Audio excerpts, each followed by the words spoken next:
झंडा गड़ाए सत्य नाम के। बन डोंगरी में हो बाबा झंडा गड़ाए सत्य नाम के। बन डोंगरी में हो बाबा झंडा गड़ाए सत्य नाम के। बन डोंगरी में हो बाबा झंडा गड़ाए सत्य नाम के। और धौरा पेड़ तरी धुनी ला रमाए संसो ना फिकर करे जान के। बन डोंगरी में हो बाबा झंडा गड़ाए सत्य नाम के। बन डोंगरी में हो बाबा झंडा गड़ाए सत्य नाम के।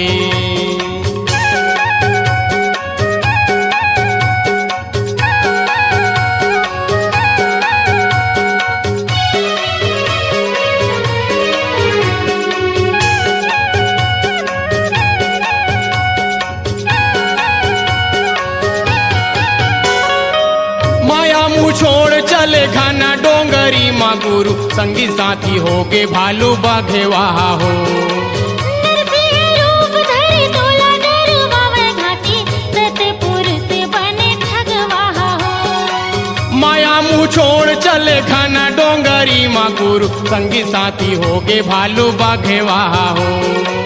नरसिंह रूप धरि तोला डरवावे घाटी सतपुर से बने ठगवा हो। बारह गाड़ा लकड़ी मतन लता पाए बड़ा या चरु जतोरे काम है। बन डोंगरी में हो बाबा झंडा गड़ाए सत्य नाम के। बन डोंगरी में हो गुरु झंडा गड़ाए सत्य नाम के।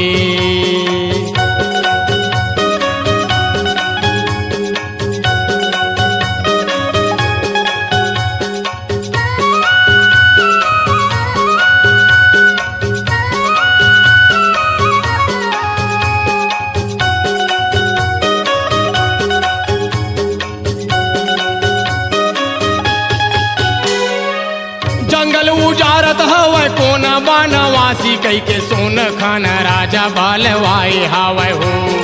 देवो बलि चलावेला देवी के मंदिर माँ कई के बंदे के बढ़िया खोलवाए हावे हो।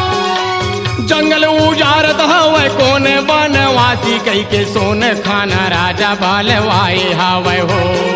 देवो बलि चलावेला देवी के मंदिर माँ कई के बंदे के बढ़िया खोलवाए हावे हो। देखे मंदिर में देवी घासीदास बाबा ला कैसे आए कई के वो हैरान है। बन डोंगरी में हो बाबा झंडा गड़ाए सत्य नाम के। बन डोंगरी में हो गुरु झंडा गड़ाए सत्य नाम के।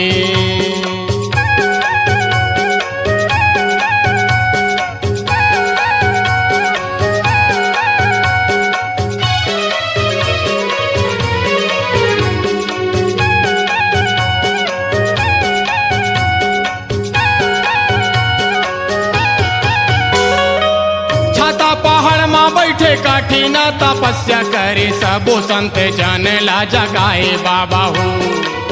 चरण कुंडी ओहि पच कुंडी मेरा भगवती गंगा ला बलाए बाबा हो। छाता पहाड़ में बैठे काठी न तपस्या करे सबो संत जन ला जगाए बाबा हो। चरण कुंडी ओहि पच कुंडी मेरा भगवती गंगा ला बलाए बाबा हो गया हमारा गिरु गिरधपुरी धाम हाँ मेला लगा थे तोरे नाम के। बन डोंगरी में हो बाबा झंडा गड़ाए सत्य नाम के। बन डोंगरी में हो बाबा झंडा गड़ाए सत्य नाम के। और धौरा पेड़ तरी धुनी ला रमाए संसो ना फिकर करे जान के।